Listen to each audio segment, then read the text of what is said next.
네, 블록미디어 여러분 안녕하세요. 시청자 여러분 안녕하세요. 저는 오늘 고팍스의 대표님으로 많이 알고 계시는 사실은 스트라미라는 회사의 대표님인 이준행 대표님. 잘못 말했어요. 죄송해요. 죄송해요. 제가 긴장해가지고 다시 하겠습니다. 네. 잠시만요. 그냥 거래소도 고팍스 대표님이라고 네. 많이 알고 계시는 걸로. 네, 블록미디어 시청자 여러분 안녕하세요. 저는 오늘 거래소 고팍스의 대표님인 이준행 대표님을 만났습니다. 안녕하세요. 오늘 이준행 대표님이 연설을 해주셨어요. 네, 연설. 예. 네. 암호화폐 거래소 어떻게 보완할 것인가라는 주제로 이제 연설을 해주셨는데, 보완하는 것에 있어서 가장 중요한 시급한 문제가 뭐라고 생각하시는지 먼저 여쭙고 싶은데. 예, 일단 제일 급한 건 투명성인 것 같아요. 전체적으로 봤을 때. 네. 그러니까 뭐 유동성이라니까 좀 거래 효율성이 좋은 데들은 많이 꽤 있거든요. 이제.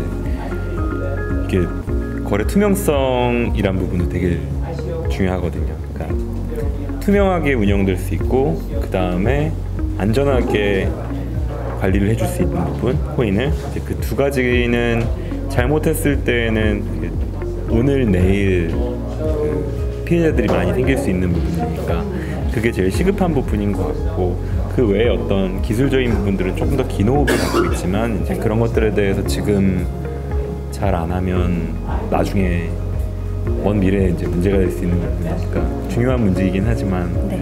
예, 가장 시급한 문제라고 하면은 거래 투명성, 안전성 이런 부분인 것 같습니다. 네. 그러면 고팍스는 그런 부분에 대해서 어떤 대비를 하고 있는지 저희가 좀 알 수 있을까요? 예, 일단 저희는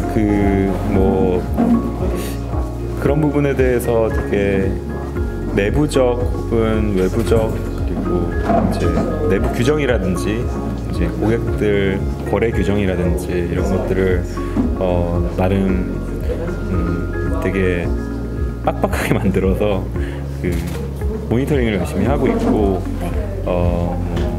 보안 관련된 부분들도 작년부터 투자를 많이 해서, 네. 최근에 세계 최초로 인증도 따고 등등등 하면서, 예, 그런 부분들에 대해서 계속 관련해가고 있습니다. 그러면 거래소의 사회적 책임이라는 부분을 강조를 하셨어요. 투명성 말고 혹시 사회적 책임에 대해서 뭔가 생각하고 계신 게 있는지가 네. 궁금합니다. 그렇죠. 일단 서비스 자체가 네. 이제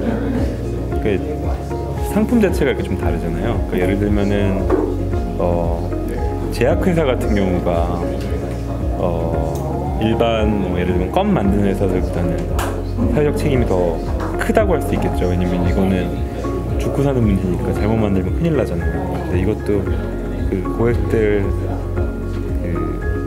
돈을 예치해주고 이제 자산과 관련이 있는 문제이기 때문에 아무래도 업종 자체가 책임이 굉장히 큰 업종이다라고 일단 얘기를 할 수가 있겠고, 1차원적으로는 그렇고요. 2차원적으로는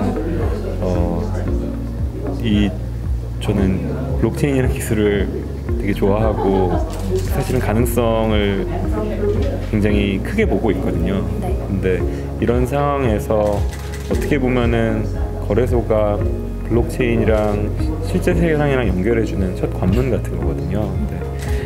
근데 어떻게 보면은 이제 아무런 룰이랑 표준이 없는 상태에서 제일 먼저 만들어 나가야 되는 역할이 거래소한테 있는 것 같고, 이때 좋은 표준이 만들어진다라고 하면은 이제 이게 5년, 10년 뒤에 큰 결실이 나올 수도 있고, 이게 잘못 틀어진다라고 하면은 5년, 10년 뒤에 되게 후회할 수도 있고, 원래 룰이라는 게 프로토콜이라는 게 그렇잖아요. 네. 그러니까 표준이라는 것 자체가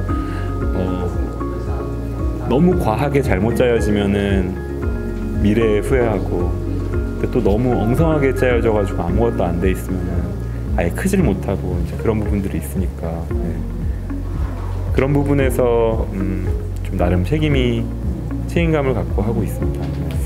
얘기를 듣다 보니까 사실 제가 들은 바로는 대표님이 걸어오신 길과 공부를 하신 길과 이쪽 분야가 상당히 다른 걸로 알고 있어요. 혹시 블록체인에 관심을 가지게 된 계기가 개인적인 질문일 수도 있지만 있는지.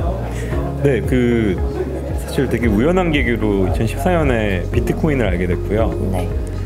그 비트코인에 되게 매료됐어요. 예.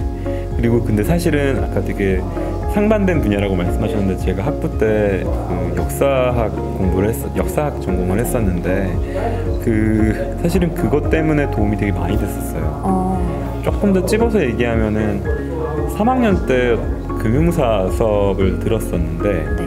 근데 되게 재밌는데 거기 교수님이 이제 외국에서 학교 다녔는데 리알 퍼거슨이라는 사람이 그때 교수였어요. 네. 근데 이제 최근에 기다려봤는데 이제 그분이 비트코인 옹호론자가 되셨더라고요. 아, 정말요? 그 뉴스 난 걸 봤어요. 이분이 비트코인을 좋아한다는 기사를 일주일 전인가 본 것 같아요. 되게 베스트셀러 많이 내신 분이거든요. 네네. 아, 전혀 상관없으신 분이 네네네. 비트코인이랑. 아무튼 이건 좀 사이드 좀 여담이었고의 그 여담이고 예 근데 이 역사를 공부를 한 게 되게 좀 도움이 많이 됐던 것 같아요. 그러면 2018년 저희 투자자들이 고팍스에게서 좀 기대할 만한 과제가 있다면 어떤 게 있을까요? 기대할 만한 성과들이 있다면 지금 뭐 추진하고 계신 예, 프로젝트를 좀 알려주실 수 있어요? 지금 저희 성과는 네. 일단 지금까지 사람들한테 드러난 성과들 같은 경우는 저희 어떤 운영 규정적인 부분이라든지 아니면 보안 인증이라든지 네.